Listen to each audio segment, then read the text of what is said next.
Full movie watch and download link in description box. My Spy is a 2020 American action comedy film directed by Peter Siegel, written by John and Eric Hober, and starring Dave Bautista, Chloe Coleman, Kristen Schaal, and Ken Jeong. The film follows a CIA agent who finds himself at the mercy of a precocious 9-year-old girl of a family that he and his tech support is surveilling in undercover. My Spy was released on January 9, 2020 in Australia, by STX Entertainment. On April 8, 2020, the American distribution rights for the film were purchased by Amazon Studios, which opted to release the film digitally on an undetermined date, due to the 2019-20 coronavirus pandemic having shut down theaters worldwide. JJ is a former U.S. Special Forces soldier newly hired as a CIA operative.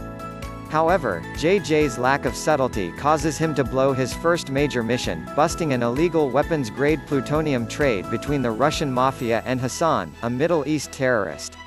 Despite this, his boss David Kim assigns him and tech operator Bobby, who hero worships JJ, to keep an eye on the in-law family of Victor Marquez, a French illegal arms dealer who has obtained construction plans for a miniaturized nuclear bomb which he intends to sell to Hassan.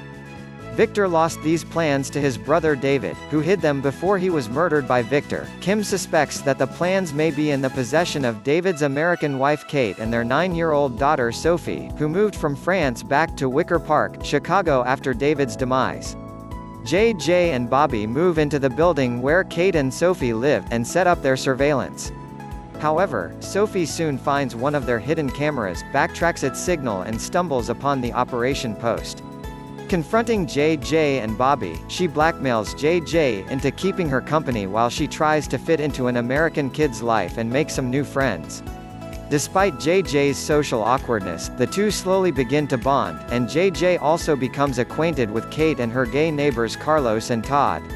Sophie has JJ train her in the basics of the espionage trade, and brings him and her mother closer together. However, Kim eventually finds out about JJ's personal involvement with his targets and takes him and Bobby off the mission. JJ reveals his assignment to Kate, who rejects him in disgust. At the same time, Victor discovers and counteracts the CIA's surveillance and coerces his lawyer Call into revealing where David might have hidden the plans. After faking his own death, he travels to Chicago, confronts Kate, JJ and Sophie and retrieves the plans. Carlos and Todd burst in and intervene, revealing themselves as independent arms dealers who are also after the plans. Bobby's clumsy attempt to help results in Victor escaping with the plans and Sophie as his hostage. JJ and Kate pursue Victor to an airfield in Naperville, where JJ grounds Victor's escape plane and starts a fistfight with him. In her attempt to escape, Sophie accidentally sets the plane in motion, leaving it hanging at the edge of a cliff on some wire fencing. Victor forces Sophie to surrender the plans, but before he can shoot her and JJ, Kate clubs him onto the fence, and JJ pushes the plane off the cliff, sending Victor and the bomb plans to their doom. After being rehabilitated by Kim for his success, JJ has himself permanently assigned to Chicago and moves in with Kate and Sophie.